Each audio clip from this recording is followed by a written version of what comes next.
Asante sana dadangu. Nakushukuru kwa msaada huu ulionipa. Wala tu sijali, maana ilikuwa ni wajibu wangu kukusaidia. Sawa.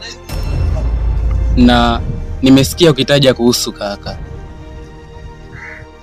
Vipi kuhusu wazazi? Ama kuhusu familia yako labda?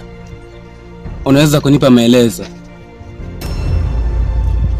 Kwa hilo naweza nikakuelezea tukikutana tena. Maana nikianza kukuelezea hapa naweza nikachukua muda mwingi. Wenye unaweza kumpelekea kaka kwenda kunigombeza. Na mimi sitaki iwe hivi. Ni sawa Vai.